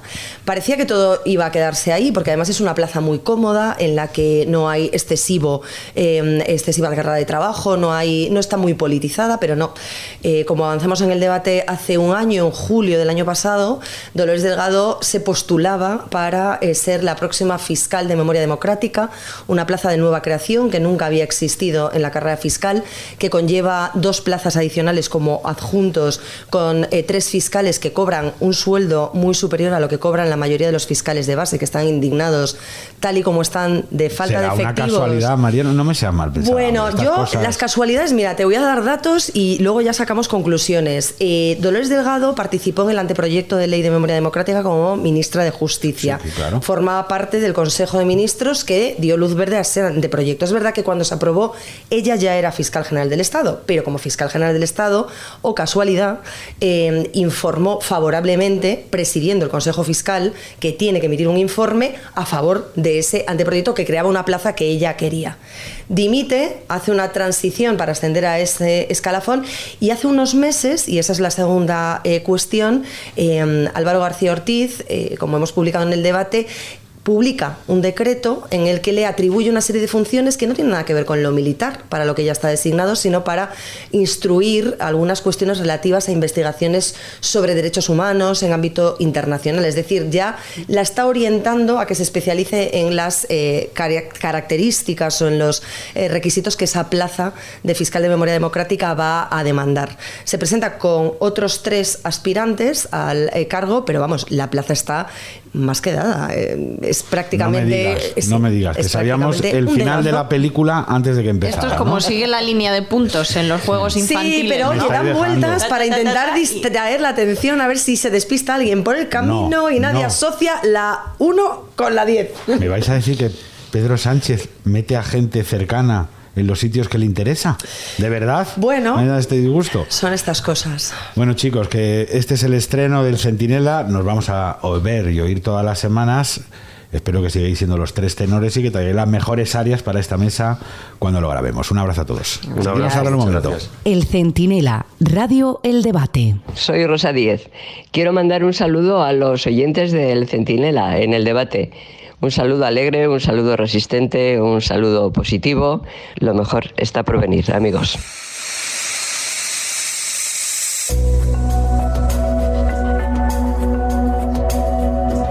Es el momento de la investigación en el debate, es el momento de, en fin, escuchar los pasos de Julio Naranjo, que es el sabueso que no le deja dormir al gobierno y que detecta todas y cada una de sus, en fin, excesos y penalidades. Nos acompaña director adjunto del debate, Luis Ventoso, que siempre está muy pendiente de estas cosas. Y hoy quiero poner sobre la mesa 2 asuntos que, claro, la crónica parece borrar constantemente. Sucede escándalo tras escándalo, venga, que lo ha hecho muy gorda, pues, otra más gorda todavía, pero que creo que van a sobrevivir cuando pasen las elecciones, antes de las elecciones y después de ellas. Una, Tito Berni, que es que ya suena como, venga, sí. Parece que es una canción del verano, de estas de Georgie Dano, el Tito, pero al final es una de las cosas que más nos ha escandalizado. Y hemos dado en el debate, Julio, con mucho detalle, cómo ha habido aquí, al margen de excesos de este diputado, ya exdiputado, muchas complicidades. En concreto, ¿cuál ha sido el papel de Meritxell Batet, presidenta del Congreso, que sé que es alguien que le cae especialmente bien a Luis Ventoso? Sí, hola, buenas tardes. Bueno, nosotros hemos analizado las diversas decisiones que ella ha tomado, no siempre con publicidad y mucho menos con transparencia, para, en definitiva, en nuestra opinión, entorpecer el estudio de investigación de lo que ha ocurrido. Bueno, Meritxell en un momento determinado, Meritxell con confianza como si fuera de la casa, pero bueno, nada menos que la presidenta del Congreso, ha firmado una serie de resoluciones donde básicamente lo que hace es entorpecer el acceso a una información que entendemos que es de carácter público. No obstante, bueno, pues ella misma se ve forzada a reconocer algunas cuestiones que son cuando menos de carácter dudoso, y desde el punto de vista informativo, como tal y ha publicado el debate, entendemos que muy considerables. No sé si conviene explicarlas o... Sí, tú. Pero por resumirlo muy rápidamente, y ayúdanos, Luis, a ver si no nos equivocamos. Los pasos han sido, claro, el señor Tito Berni, Fuentes Curbelo, que también, hombre, puestos a ser corrupto, ¿verdad? Que te llamen también, Tito, es que encima de corrupto, Tito, que parece que no es nombre serio para... Bueno, básicamente lo que ha pasado con este señor es que lo echaron antes de contar el caso, y a continuación lo que ha habido es por decirlo de alguna manera, desmontaje constante de sus huellas, o de sus posibles huellas criminales, y aparentemente una cantidad de obstáculos puestos por el propio Partido Socialista o el Congreso de los Diputados, Meritxell Batet, para que no le sea fácil al juez y a la policía reconstruir sus andanzas. ¿Es así, Luis Julio? Sí, es que yo quería destacar, ya que estamos hablando del asunto, más que el caso en concreto, el valor del método, el procedimiento que emplea Julio, porque es un procedimiento jurídico que es que no deja lugar a dudas. Aquí se han publicado con este método cosas tan sensacionales como que el actual presidente del gobierno, o eventual a lo mejor presidente del gobierno, no informó al rey, incumpliendo su deber constitucional de hacerlo, en el caso del giro con Marruecos. Esto era un chau chau de la opinión pública, hasta que Julio, que tiene un procedimiento a través de transparencia y va aprovechando todos los pasos de la ley, lo pone encima de la mesa. Y lo mismo ha sucedido con lo de Batet. Entonces creo que la aportación de lo que él hace es esto, que son pruebas incontrovertibles. Sin duda, Luis, son pruebas irrefutables, porque en definitiva son resoluciones que firma un funcionario de carácter público, claro, en el ejercicio de sus funciones, y eso de alguna forma soslaya, evita, arrincona en definitiva el tan habitual, por otro lado, en los medios políticos, habitualmente una rueda de prensa donde te respondo si me caes bien, mal o regular. Esto claro, es una resolución escrita y por tanto interpretable y por tanto recurrible. Lo que hace en definitiva es cambiarle la iniciativa al poder público, que está acostumbrado a marcar los tiempos que considera oportuno. Y aquí a Batet, efectivamente, valga la expresión coloquial, la pillas de nuevo con el carrito del helado, en este caso. Sí, bueno, de esa manera se pudieron publicar, por ejemplo, los expedientes secretos de los indultos, el rescate. Si me permites, Antonio, ya que estamos hablando de eso, tal y como decía Luis, pongo un ejemplo muy cercano en relación a las dos adalides de ese nuevo feminismo encarnado por Irene Montero, tanto María Sevilla cuanto Juana Rivas, que han sido indultadas en el ejercicio de las competencias que nadie duda que las tiene el gobierno. Están obligados desde el gobierno a entregar copia del expediente, de las razones por las que han sido indultadas. Todavía estamos esperando. Las dos indultadas después de 2 condenas precedidas por un montón de mentiras. Pero en este ámbito, que yo sé que es una cosa que en el debate ocupa y preocupa mucho por lo que tiene al final, en fin, de repercusiones internacionales. Marruecos. El debate ha publicado un montón de informaciones que demuestran 2 cosas. El giro copernicano de Sánchez pasa de dejar entrar clandestinamente al líder del Frente Polisario a, un año después, hacer lo contrario, agradar a Marruecos cambiando 50 años de posición en el Sáhara. Entre medias, lo único que sabemos, vaya por Dios, es que le espiaron. No seamos mal pensados y digamos, a ver si es que te están extorsionando, Pedrito. ¿Qué necesitas, criatura? Pero en ese tránsito que acabamos de escribir, Julio, Luis, el debate ha publicado algunas cosas muy relevantes. Por ejemplo, que no está claro que exista ni siquiera esa carta original escrita en Moncloa, por la cual el rey de Marruecos sorprendentemente anuncia el cambio de posición española. Y tampoco está clara la participación del propio rey, responsable como jefe de Estado de la imagen y de las cuestiones internacionales de España. No está clara ni siquiera que Sánchez contara con el rey. Es así, ¿no? Sí, sin duda. Yo creo que en resoluciones muy novedosas, ¿no? Por lo que ha supuesto, es la primera vez que el gobierno de España, en este caso el dirigido por Pedro Sánchez, se ha visto forzado a reconocer cuántos despachos y para qué ha despachado con el rey. Tanto es así que los documentos que hemos obtenido en este procedimiento de carácter legal acredita que no ha habido contacto con el rey en cambio de la posición política mantenida hasta ahora en el asunto del Sáhara, ¿no? Pero cuestiones que parecen en principio menos importantes, como efectivamente la carta en su día, famosa carta publicada, filtrada al país en su momento, hay una resolución que esto sí que creo que es muy importante. El gobierno pleitea, no obstante, usando a la Fiscalía General o a la Abogacía del Estado, es decir, usa recursos públicos en la defensa de una posición muy particular, no sometida al referendo constitucional, tal y como nosotros entendemos que lo tiene que hacer. Pero lo cierto es que una vez que esas resoluciones son dictadas por el órgano máximo en materia de transparencia y buen gobierno, no las impugna, no las recurre, no pide siquiera en el juzgado la suspensión cautelar. Esto es un fraude de ley importante. Pedro Sánchez, fraude de ley, en la misma frase, ¿no? Sin duda. No sé. De todas maneras, por hacer un pronóstico, porque vamos a hablar mucho no de investigación, en realidad es de decencia, es de transparencia, es de que los poderes públicos rindan cuentas a la opinión pública. Pero Luis, Julio, ¿creéis que esto va a ser inagotable, incluso después de que Pedro Sánchez se vaya, si es que se va? Es decir, ¿ha dejado Sánchez un huevo puesto con un gusano muy gordo en la manera de gestionar la cosa pública? Está con nosotros el profesor Riera. Yo creo que lo que vamos a ver en el ámbito económico, cuando se destapen la realidad de los balances, va a ser sensacional. Cuando Montoro se hizo cargo por segunda vez con Rajoy del Ministerio de Economía y Hacienda, cuando hablabas con él te decía, una de las novedades que me encontré es que está toda la máquina de la administración por dentro como oxidada y no estaba ya funcionando. Yo creo que aquí vamos a encontrar eso y un desfase de déficit mucho mayor que el de la época de Zapatero. Habló de memoria, creo que se había ido a 20.000 millones el déficit oculto de aquel momento. En aquel momento se fue a bastante más de 27.000 millones. Exacto. Y preparémonos para lo que se nos viene encima. Es decir, en diciembre de este año contabilizamos 40.000 millones extras que no estamos contabilizando en el primer trimestre. Y estamos presentando unos números como si fuesen fabulosos, cuando la realidad es justo lo contrario. Profesor, ahora nos lo cuenta. Vamos a dar las gracias a Julio Naranjo, a Luis Ventoso. Os podéis quedar, vosotros habéis aterrorizado a la gente con los excesos del gobierno. Ahora viene el profesor Riera para aterrorizarles con las cosas que hace con el bolsillo. Enseguida seguimos.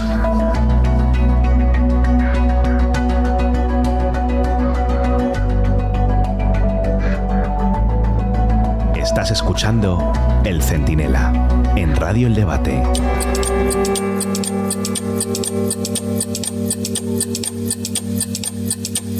Tenemos al profesor Riera.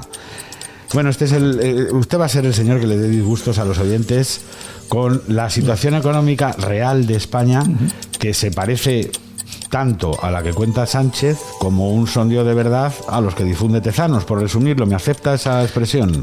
Yo creo que la más acertada que he escuchado durante muchísimo tiempo. Se lo dice a todas. Pero también es cierto. En cualquier caso, en el debate hemos leído sistemáticamente cuadros, análisis y revelación de datos escalofriantes. Por ejemplo, que con ese supuesto récord de trabajadores en España, las horas trabajadas han descendido un 9%, lo cual significa que aquí hay gato encerrado. ¿Cuál es la explicación de eso? ¿Cuál es la situación real del empleo en España, profesor? Vamos a ver, el empleo realmente no lo sabe nadie. La única que lo sabe es la ministra de Economía, y no sé si lo quiere saber. ¿Por qué? Por un motivo muy claro. Si lo supiese, lo mismo hasta se le podría escapar. Y para evitar que se le escape, yo creo que ella tampoco lo sabe. Con lo cual, en estos momentos estamos entre 2,7 millones que dice la ministra, los 3,2 que se calculan entre ocupados, es decir, que buscan trabajo y que están ocupados, y los 3,9 millones que dice Uso, pasando por los 3,5 millones que dice FDA. Con lo cual, es decir, estamos entre 2,7 y 3,9. Pero lo que hay es una absoluta y total verdad. Es lo que he publicado precisamente esta mañana en el diario El Debate. En el diario El Debate decíamos esta mañana algo muy sencillo. En el final del tercer trimestre teníamos 20.180.000 afiliados a la Seguridad Social y se trabajaban 593 millones de horas a la semana. Con lo cual, esto significa que de media los afiliados a la Seguridad Social trabajaban 34 horas. Llegamos al siguiente trimestre, sube la afiliación, claro, sube a 20.296.000, sube en 115.984, y las horas trabajadas suben. Pero al dividir el número de horas trabajadas entre los afiliados a la Seguridad Social, nos hemos caído a 32,2 horas. Es decir, hemos perdido 1,8 horas de media semanal de trabajo por el incremento de las horas y el incremento de gente que ha entrado. Claro, es que ese incremento... Lo que hay es un reparto del trabajo entre más personas, ¿no? Efectivamente. Y entonces, ¿qué sucede? Sucede que si tú cogieses solo los nuevos que han entrado y lo dividieses por la diferencia de horas, los nuevos trabajarían 3,2 horas. Es decir, como trabajan bastante menos que los anteriores, sale una media de 32, y si metes el primer trimestre, pues entonces de este año nos vamos a 30,8 horas. Es decir, hemos perdido en 2 trimestres el 9,3% de media de las horas trabajadas. Siguiente epígrafe, deuda pública. Se dice, no sé si es así, que España va a terminar 2023 con el Producto Interior Bruto de 2019 y 300 y pico mil millones más de euros de deuda pública. ¿Sí o no? Sí, no, vamos a ver. Lo que te digo es, primero, hoy nuestro Producto Interior Bruto real, es decir, está un 1,3 por debajo todavía del 2019, es decir, y la deuda estimada va a crecer entre los 350.000 y los 375.000 millones. ¿Por qué? Porque en estos momentos nadie sabe cómo va a terminar la deuda. Solo sabemos una cosa que sí es verdad, lo que ha publicado el Banco de España. El Banco de España nos ha dicho que la deuda se ha incrementado en 33.000 millones en un trimestre. 33.000 en un trimestre dividido por 3 meses, 11.000 al mes. Profesor, tercer epígrafe, presión fiscal. ¿Se pagan pocos impuestos en España? Mira, te voy a dar un dato que no solamente es escalofriante, sino que va a dejar a nuestros oyentes, no les va a gustar absolutamente nada. En los 4 primeros meses del año 2019, Pedro Sánchez, la agencia tributaria, recaudó 28.000 millones de euros de IRPF. En este primer cuatrimestre ha recaudado 41.600 millones, nada más y nada menos, con 48% más que en el 2019, cuando nuestro PIB está por debajo. Es decir, 48%. Perdón, la pregunta facilita que me puedes hacer es ¿y a dónde ha ido ese dinero? Pues mira, te voy a decir a dónde no ha ido. No ha ido a sanidad, no ha ido a educación, no ha ido a carreteras, no ha ido a mejorar el bienestar de los españoles. Se lo ha fundido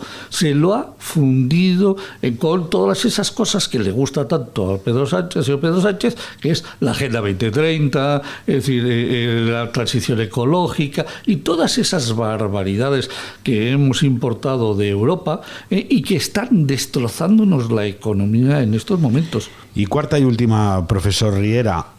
Funcionarios, ¿hay de más, hay de menos, hay los justos, hay empate con el mundo laboral privado o no? No, vamos a ver. Es decir, en estos momentos vamos a ser serios, vamos a ser muy serios. Yo he publicado un libro que está en estos momentos en la calle, en la cual demuestro que en estos momentos sobran casi 400.000 empleados públicos que además han entrado por las puertas rotatorias de las comunidades autónomas. Es decir, hay el 55% de los empleados públicos de las comunidades autónomas son funcionarios, el 10% son trabajadores laborales y el resto, 463.000 han entrado por las puertas rotatorias, que son los otros, que no tienen un contrato ni de funcionario ni de trabajador laboral. El profesor Riera, la semana que viene le vamos a preguntar a qué país huimos si nos sigue trayendo estas noticias. Muchas gracias. Muchas gracias, Antonio. Ahora mismo seguimos. El Centinela con Antonio Naranjo, Radio El Debate.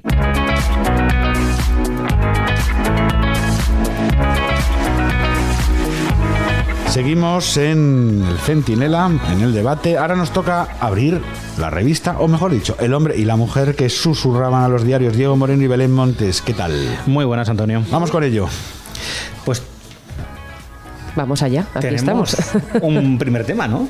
Porque a ver, que vamos a mucha curiosidad. Vamos a empezar con la televisión de Pablo Iglesias, que ha rogado a su audiencia que pague las cuotas atrasadas.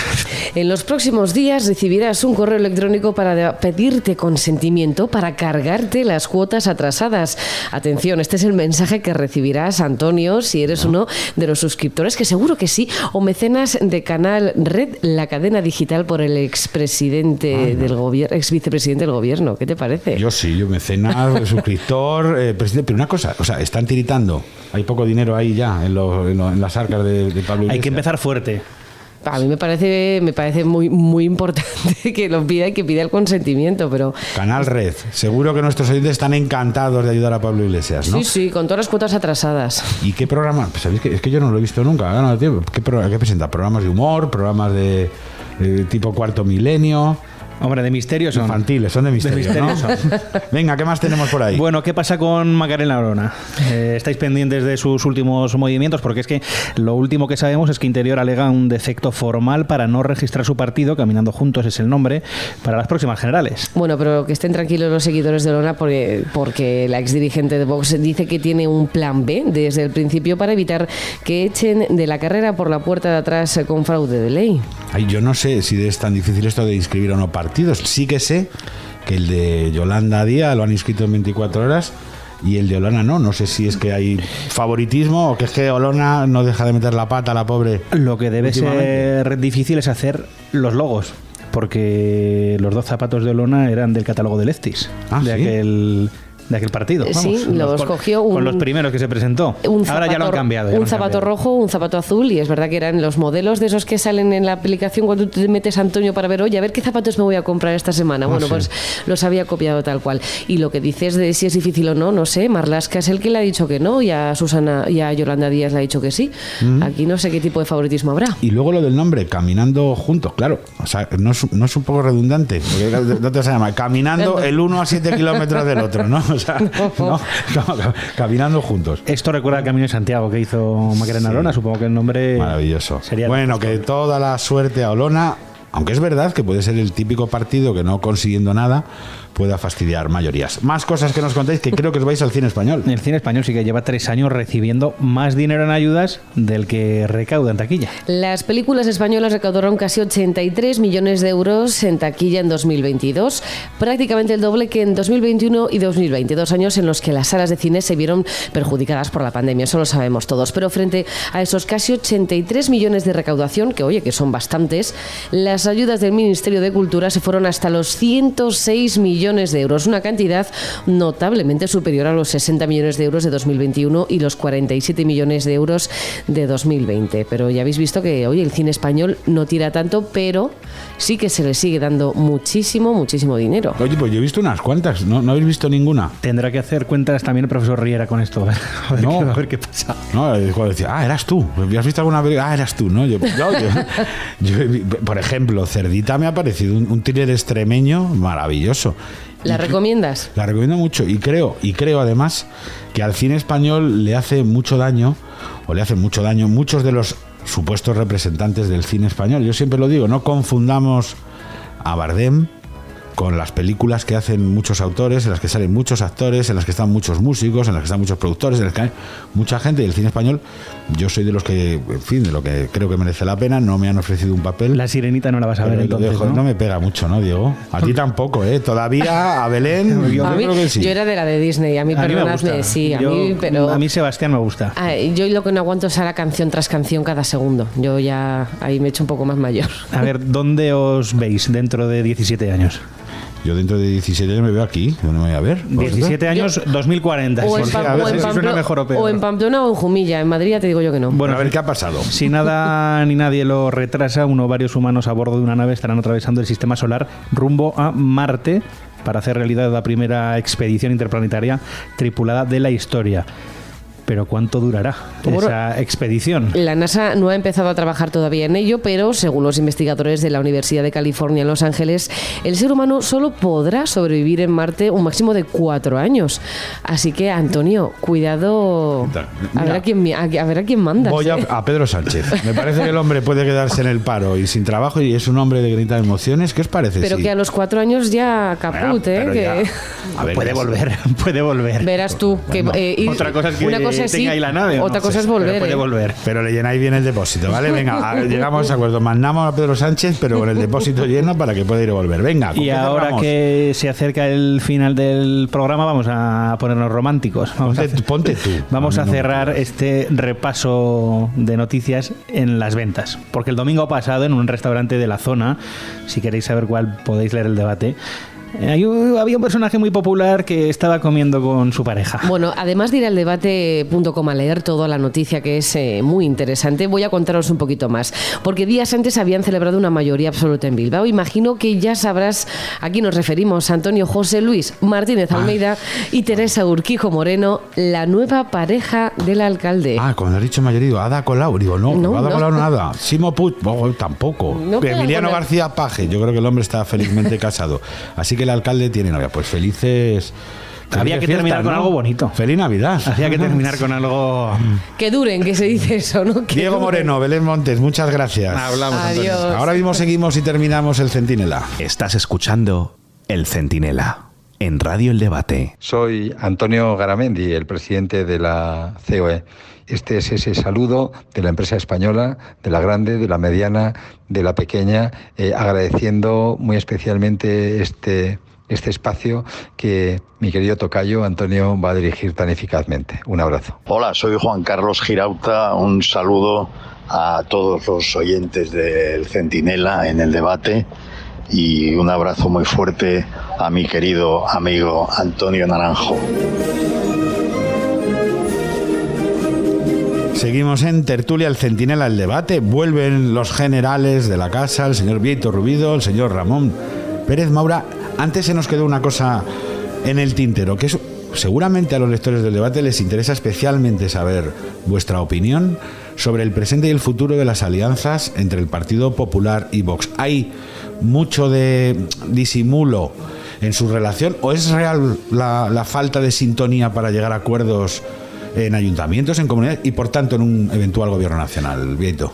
Hombre, yo creo que no hay, es decir, que ellos quieren llegar a acuerdos, tanto unos como otros, porque al final el poder une mucho, es un cemento magnífico y se vio con la candidata, con Guardiola de Extremadura, que cuando se dijo que no iba a ser, que iba a apoyar al PSOE y tal, salió ella diciendo eso nada, que yo voy a ser presidenta y por supuesto va a utilizar a Vox. Es como, salvando todas las distancias, a Sánchez, ya viste que para ser presidente le valía hasta el mismo demonio en este caso, ¿no? Pero PP y Vox tienen una asignatura pendiente que tendrían que arreglar de una vez por todas y solventar, y es dejarse de insidias los unos contra los otros. Y aquí creo que peca, desde mi punto de vista, a lo mejor porque yo he tenido más percepciones, peca más Vox. Es decir, no se puede estar descalificando permanentemente, ya no solo en debates, sino en escritos, incluso los militantes, los votantes, dar siempre ese discurso es muy, muy negativo. Yo creo que tienen que, de una vez por todas, abandonar ese discurso de mutuo reproche. Y por otro lado, hombre, vamos a ver, hay una cosa clarísima, de verdad. Es decir, yo ayer estuve, antes de ayer, a punto de la náusea leyendo un artículo de Vidal Foch en El País, donde pretendía blanquear a Bildu y negarle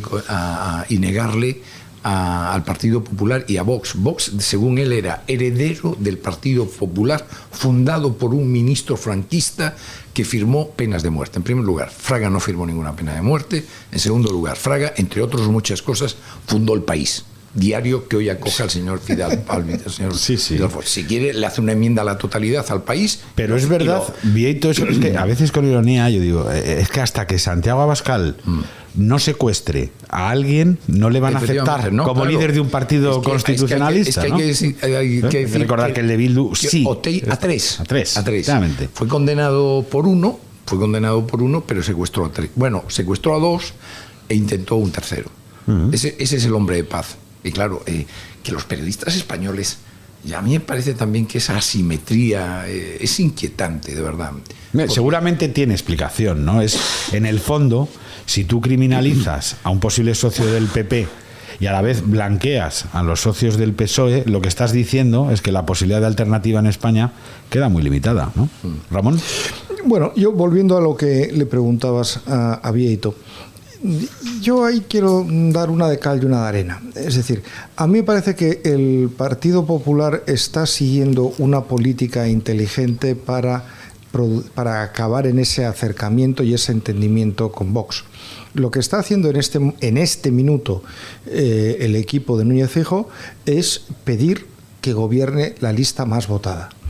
Bueno, es evidente que eso el PSOE no lo va a aceptar, pero si gobierna la lista más votada no habría ninguna necesidad de pacto con Vox. Es que claro, cuando tienes unas elecciones dentro de un mes y medio, pues ya comprendo yo, creo que comprendemos todos, que de ninguna forma va a aceptar Pedro Sánchez que se ponga el principio de que gobierna la lista más votada, porque con ese principio él jamás hubiera llegado cuando llegó a la presidencia del gobierno. Dicho esto, y creyendo yo que está acertando el Partido Popular en esa parte de su estrategia, creo también que ya va siendo hora de que se supere un principio que ha impuesto la izquierda española y que el Partido Popular no tiene que aceptar, que es el principio de que con Vox no se puede gobernar, porque dan a Vox una falta de legitimidad que conceden a Bildu o que conceden a Esquerra Republicana de Cataluña. Oiga, no. Bildu es un partido constitucional, gustará más o menos, se le votará o no se le votará, pero es un partido constitucional Vox. En cambio... No te había entendido Bildu. No, me he equivocado, me he equivocado. Vox es un partido constitucional y es perfectamente legítimo gobernar con ellos. Y democrático. Y no ha matado mientras que Bildu no lo es y Esquerra Republicana no es. Entonces, ¿qué es esto de que ustedes vienen aquí a decir con quién se puede gobernar y quién no, cuando sus aliados son los que no son partidos que tengan un origen democrático? Por eso yo creo que urge que el Partido Popular rompa con ese principio que ha establecido la izquierda española de que Vox es un partido que tiene que estar fuera del sistema. Pero Ramón, Villito, probablemente hay una teoría que en los laboratorios y en los cuarteles generales de los partidos políticos, en este caso del PP, opera, y es la siguiente, muy fácil de definir, es: no podemos ganar rotundamente unas elecciones generales si estamos demasiado cerca con Vox, porque renunciaríamos a un votante moderado que está huyendo del Partido Socialista, pero claro, a la vez seguramente no podremos gobernar sin Vox. Si nos ponemos en ¿me aceptáis ese relato? Si nos ponemos en el 23 de julio y dan los números, ¿veis un gobierno de España del PP y de Vox? Digan lo que digan ahora ellos, que a su vez arrastre gobiernos de coalición en ayuntamientos y comunidades que ahora parecen puestos en entredicho. Yo creo que si lo necesitan, sí, habrá ese gobierno sin duda. La única alternativa que veo yo, o posible alternativa que veo yo a eso, es que la tendencia, la dinámica que tenemos en este momento es de crecimiento de los dos partidos, tanto del Partido Popular como de Vox, y que se pueda producir en España, que lo veo muy difícil, pero que pudiera ocurrir, lo que yo llamo una mayoría Ayuso, que es lo que teníamos en la Comunidad de Madrid en la legislatura anterior. Una mayoría en la que el voto del Partido Popular sumaba más que el de toda la izquierda, y entonces el voto de Vox no resulta necesario para poder constituir un gobierno. Y además sospecho que Vox habrá aprendido la lección de la Comunidad de Madrid, donde intentó jugar a hacer una cierta oposición, ya no estar siempre de acuerdo, y es en la comunidad y en Madrid, en los dos, y es la única parte de España donde en estas elecciones Vox no ha prosperado, sino que ha retrocedido. En el resto de España, respecto a las anteriores elecciones municipales, han avanzado. ¿Y mucho? En Madrid no. ¿No veis entonces esa coalición? Yo veo, no, vamos a ver. Si es necesario, yo creo que, porque no va a poder hacerlo. Es decir, si al final los datos, imagínate, son 130 escaños del Partido Popular, 50 Vox, pues por supuesto ¿y por qué no? ¿Por qué no va a haber un gobierno de coalición PP-Vox? Ha habido un gobierno de coalición y bastante abrasivo, por otro lado, del PSOE con la extrema izquierda, con los comunistas. El único gobierno de toda Europa, de la Unión Europea, con comunistas en el gobierno. Pues, desde luego, a mí me parece que hay que empezar a normalizar eso. Sin la menor duda. Sin ningún tipo de reticencia ni de ambajes, a decir, ya está bien. Vox es un partido absolutamente democrático, constitucional, y que no ha tenido absolutamente ninguna trayectoria. Es más, es el partido que más agresiones físicas ha recibido en los últimos tiempos. 70, creo que contabilizamos en el debate, 70 en los últimos, creo que 8 años, ¿no? Pero eso os lo pregunto a la inversa, también para ayudar a la gente a entender, porque seguramente el votante del PP y Vox se muestra más cercano y comprensivo entre ellos que los dirigentes del PP y Vox. Por eso lo pregunto a la inversa, para saber si así se entiende. Estoy de acuerdo contigo. ¿Podría ganar, Vieito, Ramón, el PP de manera rotunda, si desde el minuto 1 dijera que su aliado va a ser incluso para gobernar Vox? Es decir, si hablase así de claro, ¿podría arrebatar electores a Sánchez y podría ganar unas elecciones? ¿Sí o no? ¿Qué creéis? Yo creo que hoy en día eso no tendría un coste electoral. No sé si le daría más votos, probablemente no, pero no creo que le quitase ninguno. Entre otras cosas, porque llevamos algo más de un año viendo el gobierno del PP con Vox en Castilla y León, y todas las polémicas que se han producido han sido menores y artificiales. Sí, totalmente artificiales. Totalmente artificiales. Entonces, yo no creo que esto ha demostrado que ese discurso de que vienen los fascistas se ha traducido en nada. Yo supongo que no le daría más votos, porque no sé de qué otro sitio le daría más votos eso, pero lo que no va a hacer es quitarle ninguno. Sí, yo pienso lo mismo. Yo creo que, por ejemplo, la izquierda y sobre todo Sánchez, que está intentando Vox, como diciendo, ahí viene incluso la prensa de izquierdas, que me hace mucha gracia. Yo he estado leyendo algunos digitales de izquierdas en nosotros, y que anatemizan a la alianza. Al votante que vota PP o que vota Vox, eso no le influye nada. Pero nada, porque tiene las ideas muy claras. Es decir, el votante que hoy vota al PP y algunos que votan a Vox, os sorprenderían de dónde proceden. Es decir, hay mucha gente que viene del antiguo UCD, mucha gente que viene...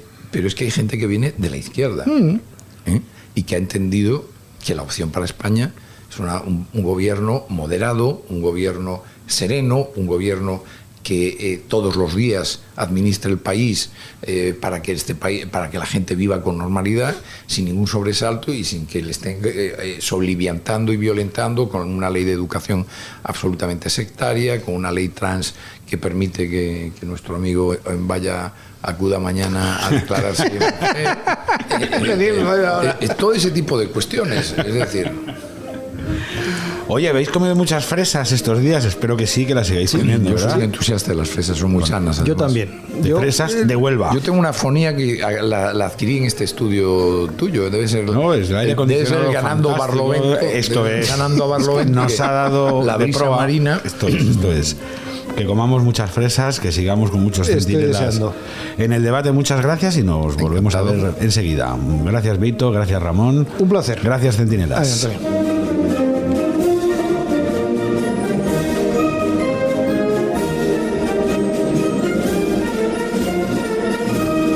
El Centinela, Radio El Debate.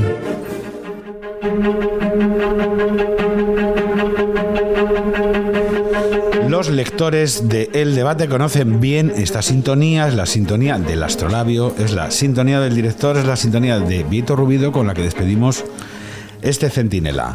Me va a permitir, señor director, que hagamos una adaptación de su célebre y leído Astrolabio. Muchas gracias. En el que le hagamos 3 preguntas muy concretas. Adelante. Esperemos de usted la síntesis que a veces no tienen los dirigentes políticos. La primera de todas ellas: ¿va a ganar con suficientes votos Feijóo el 23 de julio? Creo que sí. Creo firmemente que sí. Aunque hay las lógicas cautelas.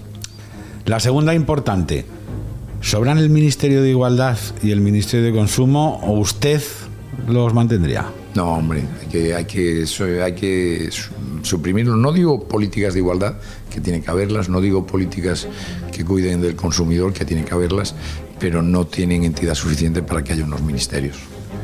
Y la tercera y última, director: ¿vamos en una moto, como dice Pedro Sánchez, o es una motito con las ruedas pinchadas y que da un petardazo? ¿La economía? Sí. No, la economía, vamos a ver, estamos ante un espejismo, porque efectivamente puede haber ahora mismo un momento de la microeconomía funcionando, pero la economía española tiene todas las constantes, todos los datos, sobre todo la macroeconomía, son malos.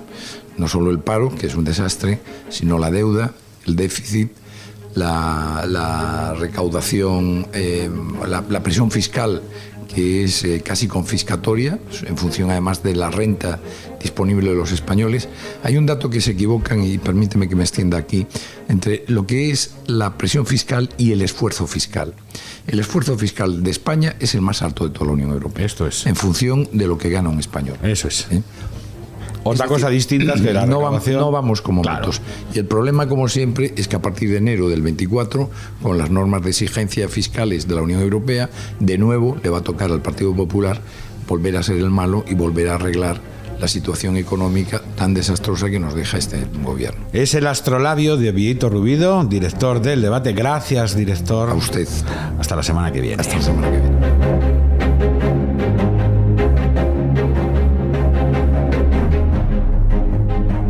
Estás escuchando El Centinela en Radio El Debate. Pues hasta aquí hemos llegado, este primer Centinela en El Debate, el diario sonoro del periódico que tienen que leer, que pueden ver y que pueden escuchar también desde ahora. Ahora que se acercan las elecciones, recuerden una frase que decía Jardiel Porcela, con la que yo siempre me quedo. Los políticos son como esos cines de barrio, que primero te metían en la sala y después te cambiaban la película. No se dejen y voten con más criterio del que a veces ellos hablan y a veces nos tratan. La semana que viene más, aunque tendremos versión casi prácticamente diaria del Centinela, aquí en El Debate, aquí en su casa. Hasta ahora mismo.